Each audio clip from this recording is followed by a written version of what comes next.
Olá pessoal, estou de volta e hoje vou falar sobre uma fase da residência muito importante, os estágios optativos. No meu caso foi um Observer fora, mas eu vou falar de forma geral das minhas experiências, do que eu acho e primeiro eu quero começar sobre qual é a importância de fazer um bom estágio optativo ou um Observer. A ideia de um estágio optativo é pôr você em contato com alguma área específica dentro da medicina que você tenha interesse, né? Se você está fazendo clínica, talvez conhecer uma sub na qual você pretenda trabalhar posteriormente. Se você está fazendo já uma sub, por exemplo, eu que fiz hemato, talvez ter um pouco mais de contato com transplante ou com algum centro de referência que trabalha com linfoma e assim por diante. Então, você vai escolher uma área em particular, ou por exemplo, medicina laboratorial, que também é uma boa.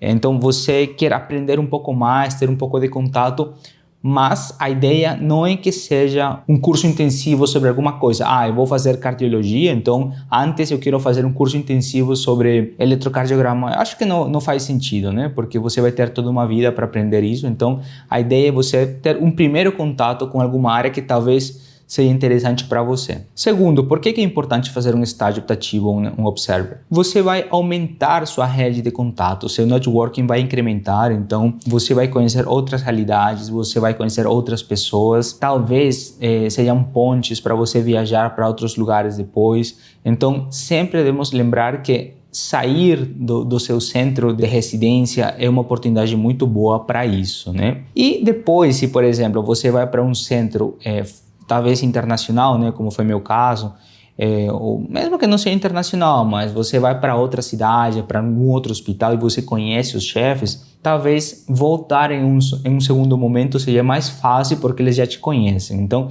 sempre devemos lembrar todas essas possibilidades antes de escolher um Observership ou um estágio optativo. Beleza, e aí, como que você começa a definir, como decide para onde que você vai? Então, a primeira coisa, como vocês já imaginam, é definir o que eu quero fazer.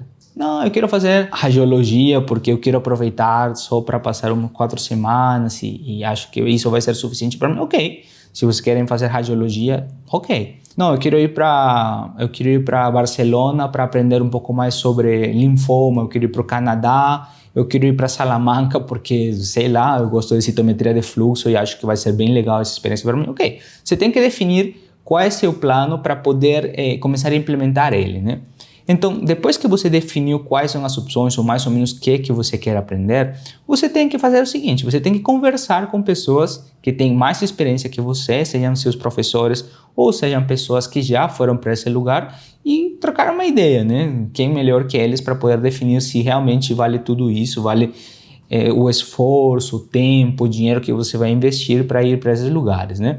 Por exemplo, quando eu estava na residência, na hemato, agora por último, todos os nossos chefes tiveram experiência fora do país, seja na Europa, Espanha, França, nos Estados Unidos. Então, você vê que tem com quem conversar. Então, esse foi um privilégio que eu tive realmente, né, de ter essa experiência através dos meus mentores. Então, eu tive a possibilidade de conversar com eles. Depois, sempre estão seus R+, que ainda tem um ano na frente. Então, no meu caso, eu lembro que eu tive o Adriano. Adriano foi para Seattle, me parece. Agora, eu não estou lembrando se Adriano foi durante a residência ou foi no R+, mas ele teve uma experiência assim. Por exemplo, a Thaís também foi minha R+, e a Thaís foi para Oxford, me parece, mas ela foi para a Inglaterra, com certeza ela foi.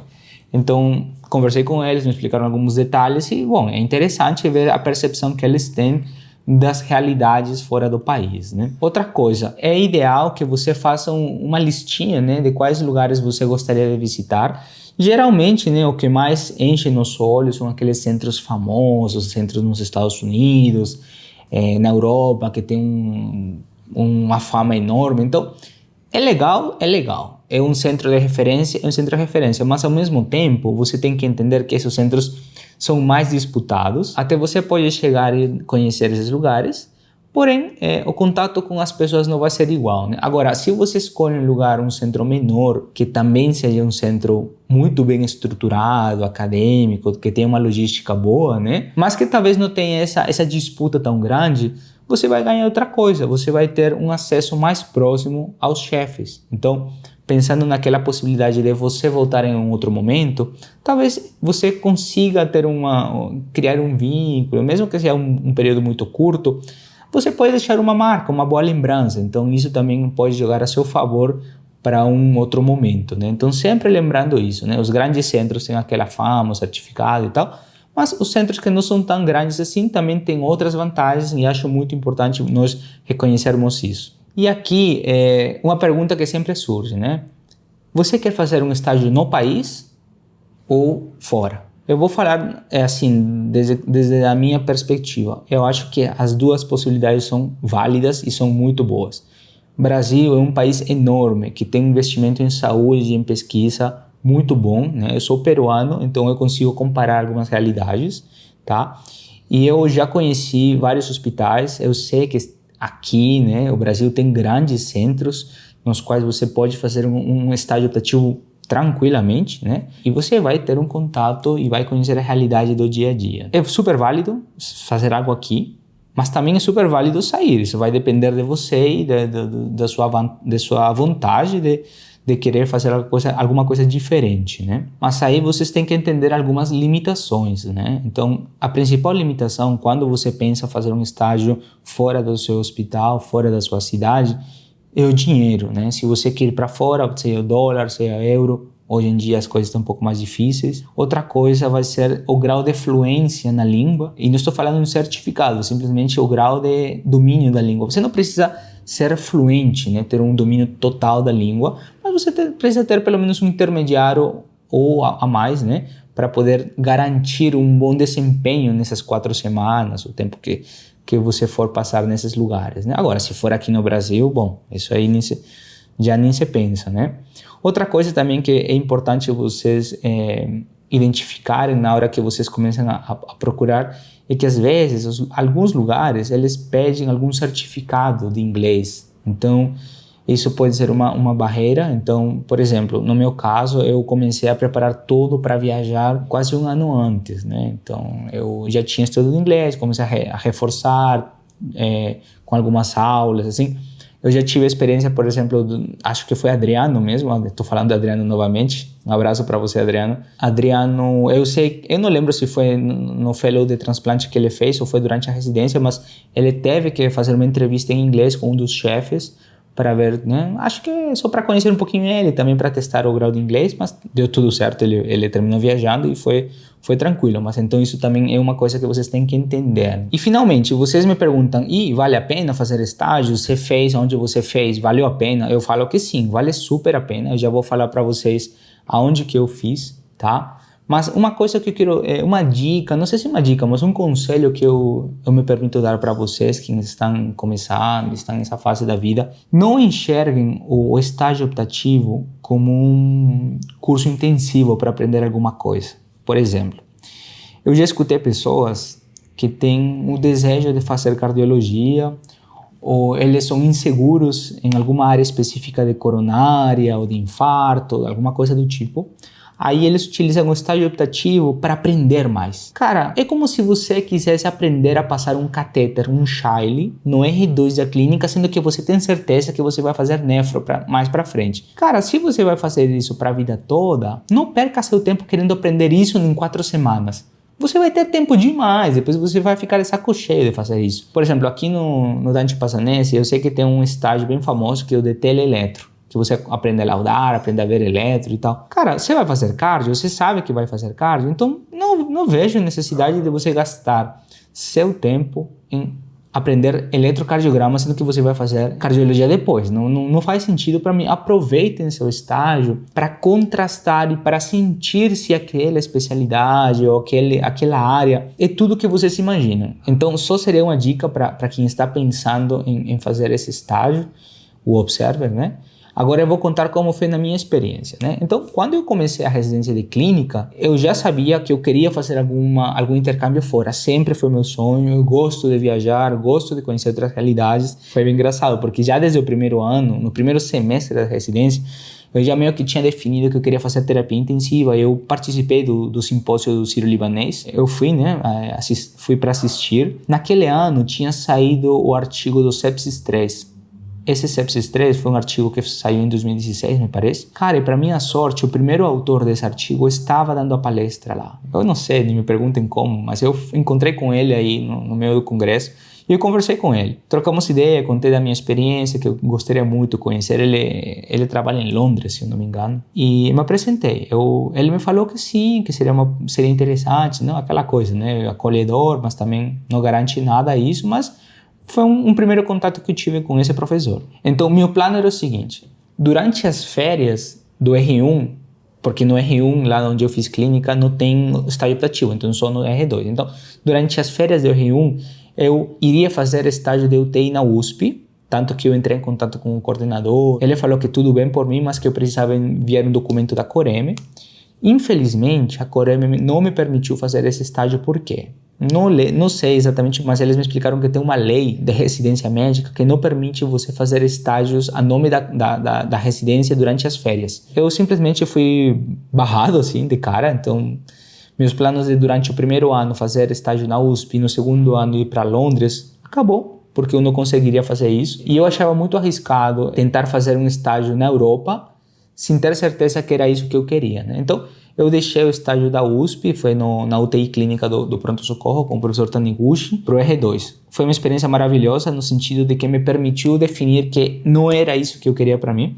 O estágio é maravilhoso, é super bom. O professor Taniguchi, para quem conhece, quem é de São Paulo, é um médico super inteligente. Então, a equipe da UTI, do PS Clínico, é super bem preparada, é super acadêmica. Os meninos que fazem residência em clínica lá na USP saem muito bem preparados, e foi uma experiência assim realmente muito legal para quem quer fazer UTI. Para mim não foi interessante porque no final eu percebi que não era essa rotina que eu queria para minha vida, para o meu dia a dia. Então simplesmente foi isso. Eu conheci, vi como que era a dinâmica de trabalho e bom, não é para mim. Aí foi quando fiz estágio optativo durante a clínica médica, certo? Beleza, aí depois eu passei para hemato. Para hemato eu sabia que tinha um estágio optativo no segundo ano, então seria o R2, né, de hemato. Então eu já entrei sabendo de todas as limitações, no sentido de quando eu poderia e quando não. E eu defini na minha cabeça que os grandes centros, pelo menos os mais famosos fora do país, estão ou nos Estados Unidos, no Canadá ou na Europa. E na Europa eu tinha conhecimento de Barcelona, Inglaterra, porque a Thaís tinha ido para lá. Acho que a Alemanha, que tem um grupo de linfoma, mas tipo, eu não falo alemão, então não tem jeito, né? Por mais que o inglês seja uma opção, mas enfim, não era uma opção para mim nesse momento. E eu comecei a falar com meus chefes, os professores. Falei com o professor Fábio, falei com o professor Otávio, falei com o professor Celso também, que ele tinha alguns contatos. Então todos eles tinham algum contato fora, e eu sabia que o principal limitante no meu caso seria o dinheiro, porque na época eu morava sozinho, ou já morava com Cris, não lembro, mas tipo, estudar e trabalhar é fogo, né? Então eu trabalhei muito no R3, assim, eu me programei para juntar um valor X, acho que na época foi, não lembro quanto foi, acho que foi em torno de 35 mil reais, uma coisa assim, não sei, eu juntei muito dinheiro, assim, trabalhei, economizei tudo que eu tive, porque assim, você tem que pagar transporte, você tem que pagar housing, né, moradia, sua alimentação, então você tem que pagar tudo, né. Minha sorte foi que eu consegui ir para Nova York, né, o professor Celso me ajudou.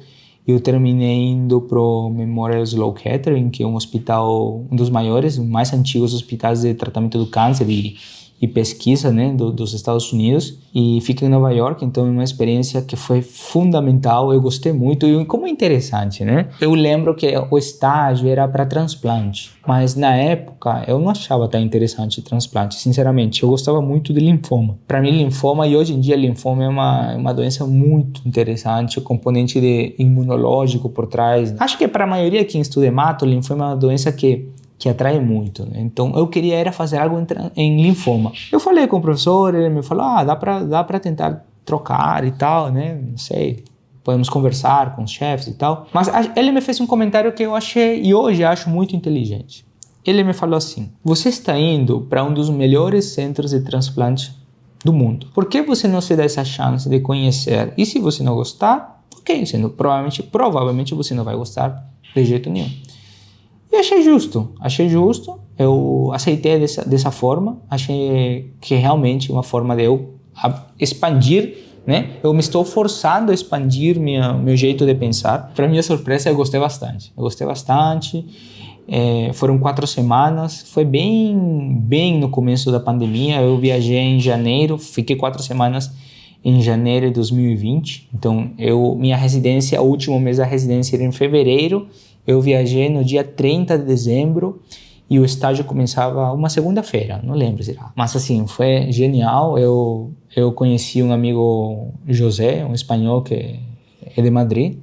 Ele coincidiu comigo no mesmo tempo, ele ficou 4 semanas. Conheci outra espanhola também, Amélia. Aí é muito legal. Assim, é outra realidade, né? Então, eu consegui participar das visitas, pedi para um dos chefes que estavam nas visitas, se ele comandava, né, um grupo de pesquisa. Eu perguntei, eu falei que tinha interesse em aprender sobre pesquisa e se eu poderia participar de alguma reunião com ele, só para conhecer, né? Ele, sim, aceitou, falou que tudo bem. Eu fui, eu lembro que foi uma segunda-feira de manhã, participei de uma reunião, assim, uma experiência, não sei, né? Eu não tenho tanta experiência no sentido, poder comparar, mas você vê como que as coisas funcionam fora, né? Então, uma equipe enorme de cientistas, estatístico, médico, oncologista, enfim, tem muitas pessoas envolvidas na pesquisa lá nos Estados Unidos. Falou que me marcou muito, né? Eu tive a sorte também que dentro desse grupo tinha um outro brasileiro que ele trabalhava com a parte de análise estatística dos projetos. Então eles se reuniam toda semana para discutir.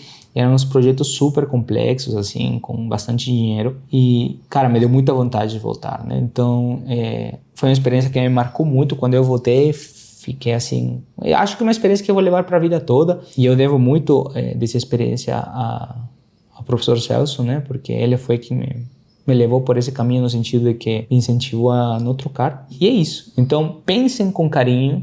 Um estágio optativo é uma grande oportunidade, talvez única, uma vez durante a residência, na qual você vai conhecer outro centro, você vai com uma carta de uma instituição grande de prestígio, no meu caso, do Instituto do Servidor, do Servidor Estadual, e depois fui da Unifesp. Então, isso te abre muitas portas. É muito diferente quando você já se formou e você quer ter uma experiência de conhecer um centro, talvez é muito mais limitante. E não estou falando das oportunidades de estágio durante a graduação, porque eu sei que aqui no Brasil os estudantes têm muita facilidade, muito contato, então isso eu não tenho como comentar porque eu não me formei aqui, eu me formei no Peru, mas eu sei que também é uma grande oportunidade e muitas vezes esses estágios fazem parte da sua experiência de vida, mas não como experiência de aprendizado. Ele fica documentado. Então, quando você, no seu currículo, quando você vai aplicar para algum observer ou para algum estágio fora, se você comenta que você fez isso durante a graduação, isso vale muito mais.